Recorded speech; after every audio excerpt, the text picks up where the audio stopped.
ഒരാൾക്ക് ഒരു രൂപം ഇഷ്ടമാണ്, മറ്റൊരാൾക്ക് മറ്റൊരു രൂപം ഇഷ്ടമാണ്. ഒരമ്മയ്ക്ക് 5 മക്കളുണ്ടെങ്കിൽ 5 മക്കൾക്കും 5 രുചിയായിരിക്കും ഇഷ്ടം. അതുകൊണ്ട് 5 മക്കൾക്കും 5 തരത്തിലുള്ള കറികൾ ഉണ്ടാക്കി കൊടുക്കാം, പലഹാരങ്ങൾ ഉണ്ടാക്കി കൊടുക്കാം. ഇഷ്ടമുള്ള രുചിക്കനുസരിച്ച് ആ മകന് വിശപ്പ് തീരണമെന്ന് മാത്രമേ അമ്മ ആഗ്രഹിക്കുന്നുള്ളൂ. അതുകൊണ്ട് അമ്മ പറയുന്നത് എല്ലാവരും കഞ്ഞി കുടിച്ചാൽ മതിയെന്ന് അമ്മ പറയുകയാണെങ്കിൽ അതൊരു സ്നേഹശൂന്യമായ ഒരു തീരുമാനമാണ് അമ്മയുടെ. പക്ഷേ മക്കളോട് സ്നേഹമുള്ള ഒരു അമ്മയ്ക്ക് ഒരിക്കലും അങ്ങനെ ചെയ്യാൻ പറ്റില്ല.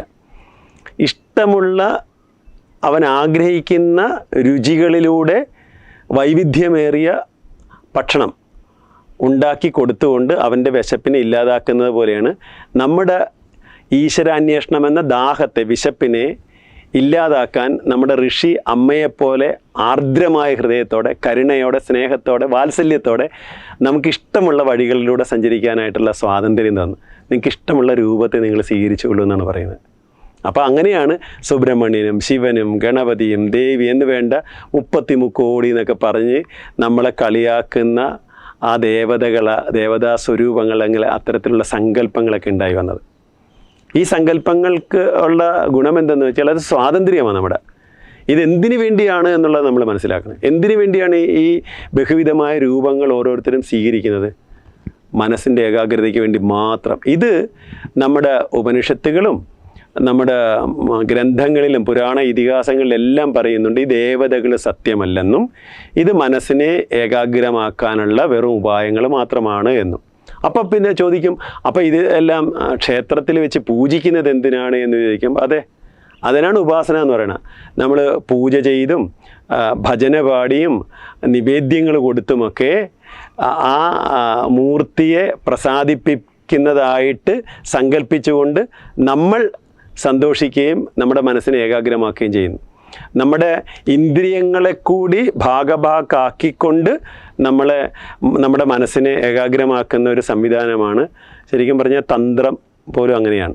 താന്ത്രിക കർമ്മങ്ങൾ അനുഷ്ഠിക്കുമ്പോൾ നമ്മുടെ മനസ്സിനെ മാത്രമല്ല ശരീരത്തെ കൂടെ അതിനകത്ത് ഭാഗാക്കുകയാണ്. മന്ത്രജപം, മനനം, മുദ്രകൾ, ക്രിയകൾ, ഇതെല്ലാം അതിൻ്റെ ഭാഗമായിട്ട് വരുന്നതാണ്. അങ്ങനെ ശരീരത്തിനെയും മനസ്സിനെയും ഒരുമിപ്പിച്ച് നിർത്തിക്കൊണ്ട് ഇഷ്ടരൂപങ്ങളെ ധ്യാനിച്ചുകൊണ്ട് ആ രൂപത്തിൽ മനസ്സിനെ ഏകാഗ്രമാക്കി, ആ ഏകാഗ്രമാക്കുന്ന മനസ്സിനെ ആ രൂപത്തെ ത്യജിച്ചുകൊണ്ട് ആ മനസ്സ്, ആ ഏകാഗ്രതയെ ഉപയോഗിച്ചുകൊണ്ട് അകത്തേക്ക് കടക്കാനായിട്ടാണ് നമ്മളെ പാകപ്പെടുത്തുന്നത്. അവിടെ നമുക്ക് ഗുരുവിൻ്റെ ആവശ്യമുണ്ട്. അതുകൊണ്ടാണ് ഗുരുക്കന്മാർ ഈ സനാതനധർമ്മത്തിൽ ഒരു അനിവാര്യമായ ഘടകമാണ്. ഗുരുക്കന്മാർ അത് എഴുതി വെച്ചിരിക്കുന്ന ഗ്രന്ഥങ്ങൾ, ഗുരുക്കന്മാരുടെ വാക്കുകളാണല്ലോ, അവരുടെ ഉപദേശങ്ങളാണല്ലോ ഗ്രന്ഥരൂപേണ നമുക്ക് ലഭിക്കുന്നത്. അപ്പോൾ ഗുരുവിൻ്റെ ഉപദേശങ്ങൾ അടങ്ങിയ ഗ്രന്ഥങ്ങൾ ഗുരു തന്നെയാണ്. കാരണം ഗുരുവിൻ്റെ ഉപദേശം ഏതോ അതാണ് ഗ്രന്ഥം. അപ്പം ഗുരു തന്നെ ഉപദേശം, ആ ഉപദേശം തന്നെയാണ് ഗ്രന്ഥം. അപ്പം ഉപദേശവും ആ ഗ്രന്ഥവും ആ പുസ്തകവും ഗുരുവും രണ്ടല്ല. ഗുരു എന്താണോ അതാണ് ഗുരുവിൻ്റെ ഉപദേശം.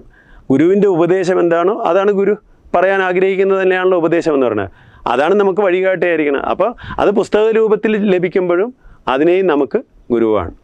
അപ്പോൾ അതുകൊണ്ട് ഗുരുക്കന്മാർ എഴുതിയ ഗ്രന്ഥങ്ങളിലൂടെ അവർ പറഞ്ഞു തന്ന ഏകാഗ്രപ്പെടുത്താനുള്ള ധ്യാനത്തിന് വേണ്ടി, ഉപാസനയ്ക്ക് വേണ്ടി എടുക്കുന്ന മാർഗങ്ങളാകുന്ന ധ്യാന രൂപങ്ങളിലൂടെ നമുക്ക് അകത്തേക്ക് അനായാസമായിട്ട് യാത്ര ചെയ്യാൻ സാധിക്കുമെന്നുള്ളൊരു സൗകര്യം സനാതനധർമ്മം അനുവദിച്ചു തരുന്നുണ്ട്, ഹിന്ദുമതം അനുവദിച്ചു തരുന്നുണ്ട്.